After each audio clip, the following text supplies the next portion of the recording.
Un titre de champion et puis c'est tout. La saison galère du Paris Saint-Germain, ponctuée par 2 humiliations contre Manchester United en Ligue des Champions et Rennes en Coupe de France, est sur le point de se terminer.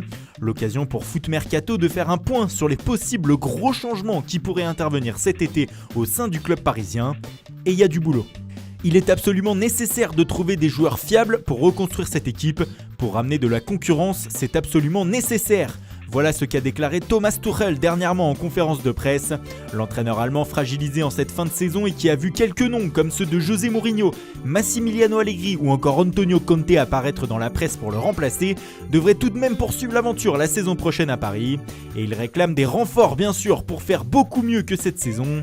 Mais avant de recruter, le PSG doit rentrer dans les clous du fair play financier et trouver 60 millions d'euros avant le 30 juin.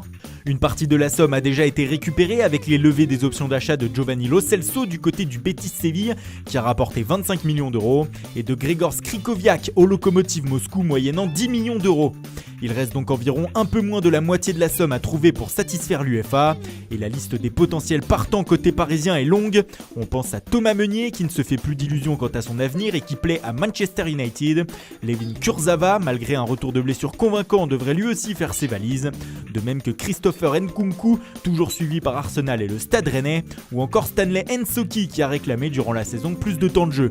En vain. Enfin, Julian Draxler, dont les prestations sont jugées insuffisantes, pourrait aussi se voir montrer la sortie.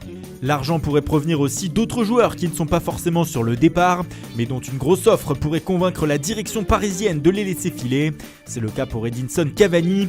Malgré le soutien des supporters, l'attaquant uruguayen semble de moins en moins à l'aise au sein du club, où le duo Mbappé-Neymar prend toute la lumière. Le Napoli et l'Atlético de Madrid suivraient sa situation. Même démarche pour Angel Di Maria, pourtant l'un des meilleurs parisiens cette saison. L'Atlético encore, l'Inter Milan et le FC Barcelone se montreraient intéressés. Une offre satisfaisante pourrait aussi faire partir Moussa Diaby. Restent quelques cas à régler comme ceux des joueurs prêtés. On pense bien sûr à Timothy Weah, champion avec le Celtic et auteur d'une très bonne saison et qui pourrait être de nouveau prêté ou alors vendu au club écossais. Même chose avec Kevin Trapp, prêté à Francfort et qui voudrait rester en Allemagne. Paris demanderait 8 millions d'euros aux demi-finalistes de la Ligue Europa. Le club de la capitale pourrait demander une somme moindre pour Jessé Rodriguez qui est actuellement prêté au Betis Séville et à qui Thomas Tuchel n'a jamais fait confiance.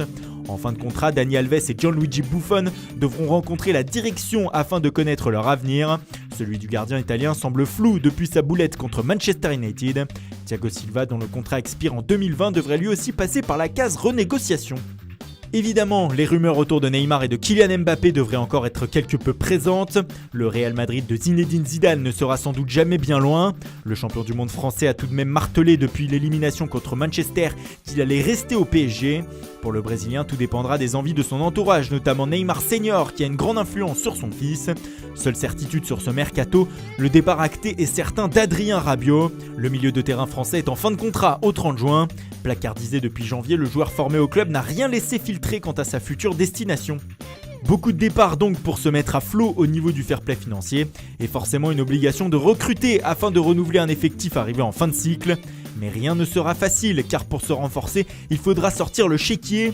Mais surtout parce que plane au-dessus des Parisiens le spectre de la mésentente entre l'entraîneur Thomas Tuchel et le directeur sportif Antero Henrique. Cet hiver, les deux protagonistes se sont livrés une véritable guerre sur le mercato en essayant chacun de faire recruter leurs propres joueurs ciblés. Pour cet été, la problématique pourrait être la même et la première recrue pourrait être un gardien.